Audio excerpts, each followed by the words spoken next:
There are moments in the life of an institution that look, from the outside, like quiet administrative decisions, a meeting here, a proposal declined there, a name removed from a list. But sometimes beneath the surface calm, those moments carry the full weight of history, the unspoken language of power, of who holds it, who is reaching for it, and who, in the end, is told to step back. What happened inside the walls of the British royal household in recent months was one of those moments.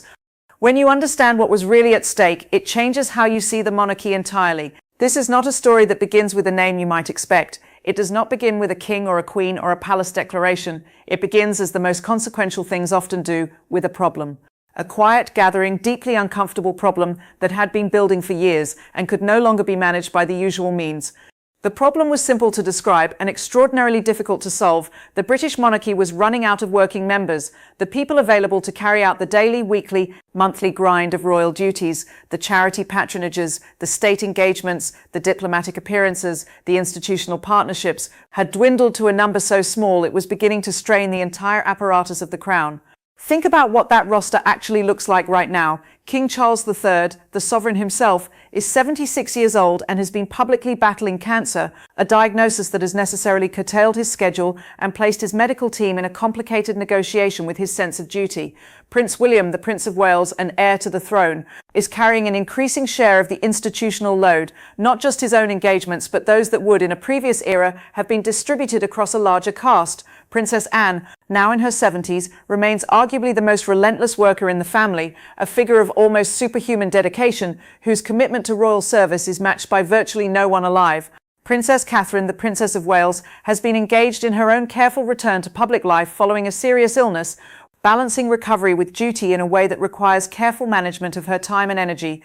And then there is the void left by those who are no longer part of the working structure. Prince Harry, who departed the working royal family in 2020 and relocated to California, and Prince Andrew, who was stripped of his public royal duties following the settlement of a civil lawsuit and has not returned to official life since. That is the landscape. That is the staffing reality inside one of the most watched, most scrutinized institutions on the planet. And it was into this reality, this genuine operational crisis of capacity, that a proposal emerged from within the inner household of the Queen Consort. The proposal was, on its surface, a practical one. It was framed as a solution to a documented problem. But the implications of what was being asked would ripple outward far beyond any single appointment, and the reaction it provoked from two of the most powerful figures inside the royal family would ultimately expose something far larger than a staffing gap. It exposed, with striking clarity, exactly where the lines of authority within the modern British monarchy are drawn, and exactly who is prepared to defend them. To understand what was being proposed, you have to understand first what a royal patronage actually is, because it is often misunderstood, mistaken for something decorative, something ceremonial, something akin to a celebrity ambassador role for a brand or a cause. That understanding is incomplete. A royal patronage is a constitutional act. When a member of the royal family becomes the official patron of a charity, a medical research foundation, a cultural institution, or a military regiment, they are not simply lending their name to a good cause. They are deploying the full symbolic and institutional authority of the crown to vouch for that organization. The presence of a royal patron functions, in the eyes of the public and of the wider charitable sector, as a guarantee. It says, this organization has been examined by the permanent state and it is worthy of the monarchy's endorsement. The patron represents not themselves, but the institution, the accumulated centuries of constitutional authority that flows through the House of Windsor. And because that is what a royal patronage means, the question of who can hold one has always been answered in the same way. The working roles within the royal family, the patronages, the state functions, the formal engagements, are reserved for a specific constitutionally defined group, the sovereign, the sovereign's direct descendants in the line of succession, the sovereign's siblings and their immediate peers who have made lifelong formal commitments to serve the state. The boundaries of that group are not arbitrary, they exist because the monarchy's legitimacy depends on them. The public must be able to look at a royal patron and know with certainty what that person represents, not a friend of the family, not a spouse's relative from a previous life, but a member of the permanent constitutional structure of the House of Windsor. The moment that certainty becomes ambiguous, the entire meaning of the patronage system begins to erode. This is the context in which a proposal began to circulate, reportedly advanced with quiet but persistent energy from within the Queen Consort's orbit, to give an official royal patron role to Tom Parker Bowles, Camilla's son from her first marriage to Andrew Parker Bowles, now 50 years old, a well-known food writer, critic, and author who has built a successful and respected career entirely outside the royal structure. The argument, as it was reportedly presented, was essentially this: the monarchy is facing a genuine crisis of capacity. The working royal roster is unsustainably thin. Tom Parker Bowles is a capable and publicly experienced professional with demonstrated charitable engagement, and therefore, in this exceptional moment, flexibility is required. The argument acknowledged that this would represent a departure from the usual parameters, a non-bloodline, non-constitutional family member being given an official role that connects him to the institutional authority of the Crown, but framed that departure as a necessary and modern pragmatic response to unprecedented circumstances. It is worth pausing here to note that, viewed from a purely logistical perspective, you might understand why someone, in a moment of genuine operational pressure, would look at a person like Tom Parker Bowles and see potential. He is media savvy, he is comfortable in public life, he has influential connections, he has spoken publicly and privately about causes he cares about. He is in many respects more suited to the public demands of a royal patron role than someone pulled from obscurity.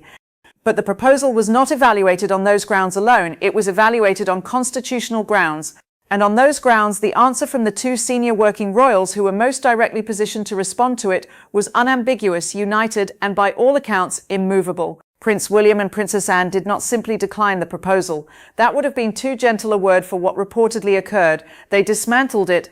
They interrogated it on procedural grounds, on constitutional grounds, and on grounds of long-term precedent. They did not attack Tom Parker Bowles as a person. They attacked the framework that was being asked to accommodate him. Their challenge was pointed and specific. Had this proposal actually been subjected to the full, rigorous, formal review process that an appointment of this nature requires? Because the appointment of a royal patron is not an informal decision. It involves months of background review, constitutional consultation, and the explicit formal consensus of senior palace advisors and royal councils. The process exists precisely to prevent personal relationships from superseding institutional accountability. And William and Anne, according to reports, questioned whether the proper channels had been followed or whether the proposal had been quietly accelerated through informal persuasion, relying on the current climate of operational pressure to lower the threshold of scrutiny. By directing their challenge at the process rather than the person, they achieved something strategically significant. They made the question not, is Tom Parker Bowles a good person? A question that could be argued, deflected, turned personal, but did this proposal meet the institutional standards required of any appointment of this kind? And once that question was posed, the answer became difficult to defend. The palace, by all accounts, divided into two distinct camps. On one side, those who supported the Queen Consort's vision, who argued that the monarchy must be willing to adapt, that modern blended families are a reality of contemporary life, that Tom's private charitable work demonstrated exactly the kind of commitment the Crown was looking for, and that the public would accept and even welcome a flexible approach to an extraordinary staffing shortage. On the other side, Prince William and Princess Anne, backed by senior civil servants and by the weight of constitutional tradition, held a different position, that the patronage system exists precisely because the public needs to know that the line between private family relationships and official state authority is absolute, that the value of a royal patron depends on the public's trust that the appointment is grounded in something more permanent and more accountable than marital proximity, that once the door is open to non-bloodline family members of a Queen Consort, the precedent is set, and precedents once set do not remain exceptions. They become the new baseline from which the next exception is argued. Princess Anne's involvement in this dispute carries a particular weight that deserves its own examination. She is, in many respects, one of the most significant figures in the contemporary royal family, not because of the position she holds, but because of what she has built over more than half a century of continuous, unrelenting public service. She has, by some estimates, carried out more public engagements in certain years than any other member of the family. She operates without a large household, without extensive public staff, without the institutional fanfare that surrounds the senior male members of the family. And she has, throughout her career, cultivated a reputation for something rare in royal circles, a principled, unsentimental commitment to doing things the right way, not the convenient way.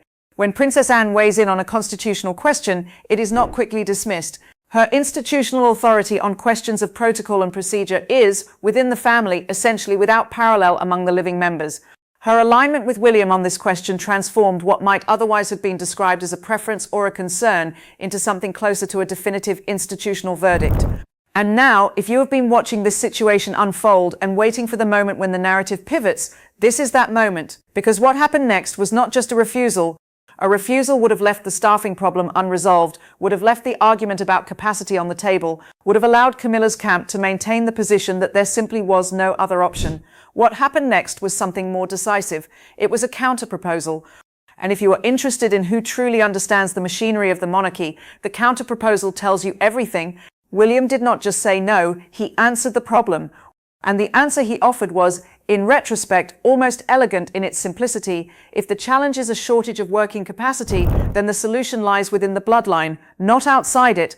He proposed bringing forward two figures who, together, offered something that Tom Parker Bowles could not: unimpeachable bloodline legitimacy, genuine professional expertise, and a complete absence of constitutional controversy. The two figures were Peter Phillips and his wife, Harriet Sperling.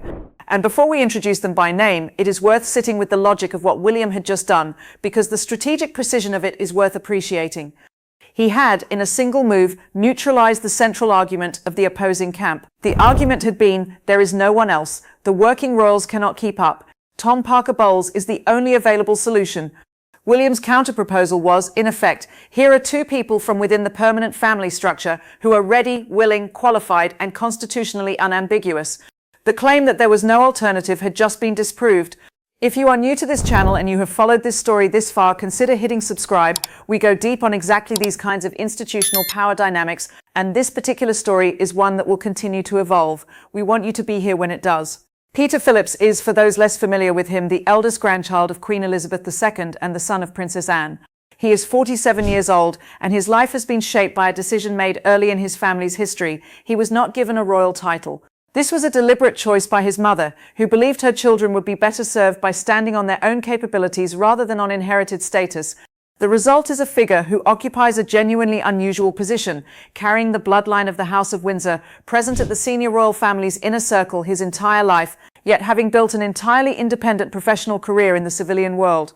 That career is directly relevant to why William chose him.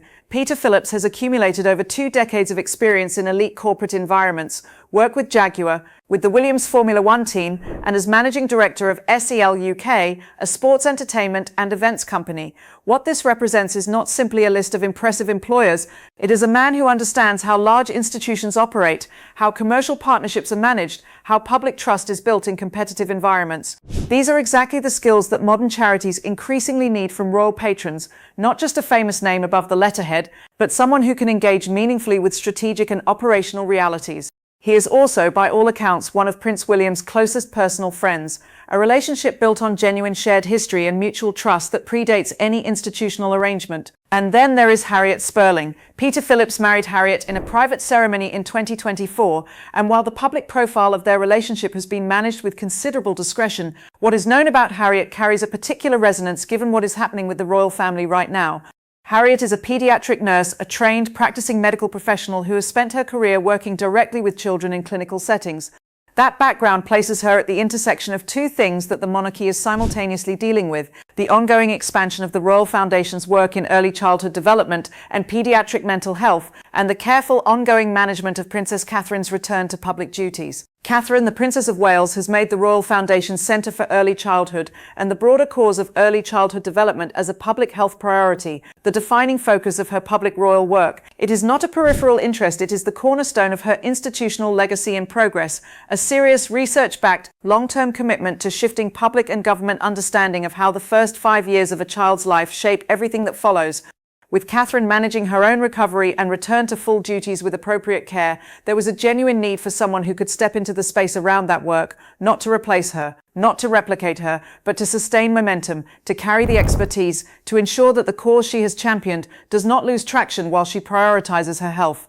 Harriet Sperling, as a pediatric nurse with frontline clinical experience, is not an approximation of that expertise. She is the real thing. Her professional background gives her an authentic, lived understanding of the very issues that Catherine's public work addresses. The fit, in that sense, is not manufactured. It is organic. What William and Anne effectively designed through the deployment of Peter and Harriet into a new role is something that is being described in royal commentary circles as an associate royals model. The structural logic of this model is precise, and every element of it appears to have been calibrated to address the constitutional objections that had sunk Camilla's proposal. Peter and Harriet would receive no public funding. There would be no titles, no formal elevation of status, no claim on the public purse. They would operate not as official members of the royal family in a constitutional sense, but as vetted, voluntary ambassadors, contributing their professional expertise to specific, high-priority campaigns and causes, under the direct oversight and approval of William's own press office. Every public engagement, every statement, every charitable interaction would require advance review and sign-off.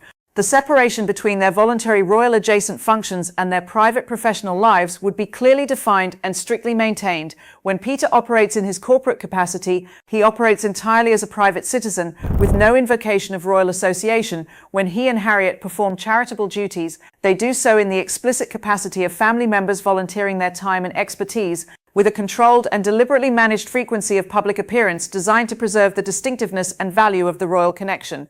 The contrast between this proposal and the one it replaced is, in many respects, the most telling element of the entire episode. Camilla's proposal required bending constitutional parameters, asking the system to accommodate a non-bloodline family member in a role that the system was explicitly designed to reserve for those with a constitutional mandate. It required a degree of institutional flexibility that would, if granted, have established a precedent with potentially unlimited downstream consequences. Who else might be eligible? What would stop future Queen Consorts of future monarchs from gradually expanding the circle of those with informal access to royal authority? The precedent once set could not be easily contained. William's proposal, by contrast, required none of that flexibility. It cost the public nothing. It violated no constitutional principle. It drew on the family's existing bloodline structure to find people who were already part of the permanent royal circle. It solved the stated problem without creating new ones. And by doing so, it left the opposing argument with nowhere to go. When the full weight of what had just happened became clear, when the counterproposal was on the table, when the constitutional argument had been laid out in full, when the process challenge had exposed the fragility of the original proposal's institutional footing, Camilla reportedly withdrew her push for Tom Parker Bowles's appointment entirely. She stepped back from the negotiations. The proposal was quietly shelved, and with its departure went the possibility of the precedent it would have set. King Charles, according to palace observers, was reportedly satisfied with this outcome, and it is not difficult to understand why. He has spent his entire reign trying to hold together a delicate equilibrium: sovereign, husband, father, stepfather, the tensions between those roles never entirely absent from public perception. What the resolution offered him was something genuinely valuable, a constitutional exit ramp. He did not have to personally reject his wife's proposal. He did not have to choose, publicly or privately, between his son and his wife. The institutional process arrived at its own conclusion. The boundaries held without requiring him to personally enforce them. Beyond the procedural relief, Charles was also reportedly moved by what Peter and Harriet's willingness to step forward represented. Their commitment, voluntary, uncompensated, without any claim on public funding or formal status, was understood within the family as a statement of familial solidarity that transcended convenience. For a king who has navigated a family complicated by departures, scandals and fractures, the sight of a younger generation member stepping forward without fanfare was, reportedly, deeply meaningful. And then there is Catherine, the Princess of Wales, who has carried her own enormous weight of public scrutiny throughout her illness and recovery, who has managed the return to public life with extraordinary grace and deliberate care, reportedly greeted the news of Harriet's involvement with genuine warmth. The cause that Catherine has made central to her public identity, early childhood development, the science of what shapes a human being in those first years of life, the systemic underinvestment in the developmental health of young children, is not a project that pauses for any individual's absence. It requires sustained momentum, sustained expertise, sustained public attention. The presence of a pediatric nurse with Harriet's background and commitment does not dilute Catherine's work. It extends it. It ensures that the energy that Catherine has poured into this cause continues to radiate outward, even during periods when she is directing her primary energy toward her own health. By all accounts, she recognized that immediately, and the relief she reportedly felt was as professional as it was personal. For Peter Phillips and Harriet Sperling, the acceptance of this role was handled with exactly the quiet, undemonstrative dignity that characterized the proposal itself. There was reportedly no negotiation over conditions, no discussion of perks, no conversation about titles or formal recognition. The opportunity was presented and accepted with what sources describe as genuine humility and a sense of honor. They expressed an eagerness to contribute, not as celebrities or social media figures, but as family members with professional expertise the institution needed, who understood what it meant to be part of a family with obligations that extend beyond any individual's private preferences. That willingness matters more than it might initially appear. Because within the culture of the British royal family, the distinction between those who serve the institution and those who seek to derive benefit from the institution is everything. The monarchy has survived, truly survived, across centuries of political upheaval, social transformation, and institutional challenge, in large part because of the principle that those who represent it must be seen to give more than they take. The The moment the public perceives a royal appointment as being driven by personal interest rather than public service, the appointment loses the very thing that gives it value. What Peter and Harriet offered by stepping forward without asking for anything in return was a reassertion of that principle at exactly the moment when it was under pressure. Now step back from the specific details of this episode, the proposal, the counterproposal, the constitutional arguments, the procedural challenges, and ask a larger question. What does all of this tell us about the state of the British monarchy right now, about who is actually steering it and in what direction? The defeat of the proposal to give Tom Parker Bowles an official role in the royal structure was not, in the end, about Tom Parker Bowles. As has been noted from many perspectives, this was not a story about personal animosity, not a story about Camilla being humiliated for its own sake, not a story about a family feud playing out through institutional mechanisms. It was a story about the future shape of the monarchy and about who has the authority, the will, and the institutional credibility to define that shape.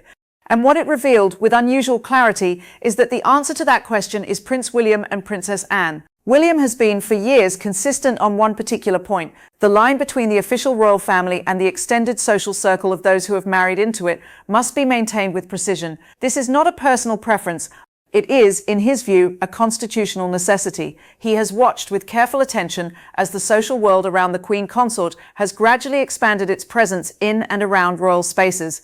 He has been respectful on a personal and familial level, but his position on the institutional question has not shifted. Camilla is the crowned Queen Consort and deserves the full respect that office commands. Her children from her previous marriage are private citizens, welcome at family gatherings, but entirely separate from the official machinery of the state. The moment that boundary softens, even fractionally, even for an apparently good reason, the credibility of the entire system begins to shift. Princess Anne, for her part, brings to this position the weight of 50 years of practice. She has spent her career proving, through sheer accumulation of service and the relentless precision of her commitment to proper protocol, that the rules that govern the monarchy are not obstacles to be managed but foundations to be maintained. Her support for William's position in this dispute was not incidental, it was decisive. It transformed the conversation from a debate into a verdict. And what this episode has done, beyond its immediate resolution, is establish something permanent. It has drawn a line, visibly, on the record, in a way that will be difficult to revisit without triggering the exact same institutional pushback that defeated the original proposal, about who the British monarchy is and who it is not. It has demonstrated that the working royal family has the will and the capacity to solve its own problems from within its own bloodline, without reaching outside the constitutional structure to accommodate the preferences of any individual, however closely connected to the crown that individual might be. It has affirmed that the process matters, that the safeguards exist for reasons that outlast any particular moment of operational pressure, and that those safeguards will be applied even when, perhaps especially when, they produce an outcome that is personally uncomfortable for someone in a position of considerable informal influence. The keys to the machinery of the monarchy, this episode makes clear, remain in the hands of those who bear the constitutional weight of the crown, not those who are adjacent to it by marriage, not those who are close to it by affection or proximity, but those who have made the lifelong, formal, publicly visible commitment to its service that the institution demands. That is the line, and for now, it holds. There is one final thread worth noting. In the resolution of this dispute, the figure who emerges with perhaps the most quietly significant position is not a Windsor at all. It is Harriet Sperling, a woman who entered this family as a private citizen, trained as a pediatric nurse, sought no royal status, and was nevertheless drawn into the institution's working circle for one remarkably simple reason. She had genuine, demonstrable expertise in something the monarchy needed. Not because of who her parents were, not because of who she had married, but because of what she had learned and practiced in hospitals far from the public eye. In a dispute that turned entirely on the question of who belongs inside the constitutional structure of the royal family and who does not, the resolution found a way to bring someone new into the fold, not by bending the rules, but by following them exactly. That distinction is the one the British monarchy will be living with for years to come. The difference between a connection that requires the rules to shift and a contribution the rules already accommodate, between permanent constitutional duty and temporary personal interest, between the weight of the crown and the desire for a share of its light. The crown endures, the boundaries hold, and within those boundaries, the work continues. Some details in this video, including accounts of private palace negotiations, internal family dynamics, and conversations behind closed doors, are drawn from unverified insider reports and royal commentary sources. This channel presents this content for analysis and public discussion only. Titles, roles, and publicly verifiable biographical information have been presented as accurately as possible.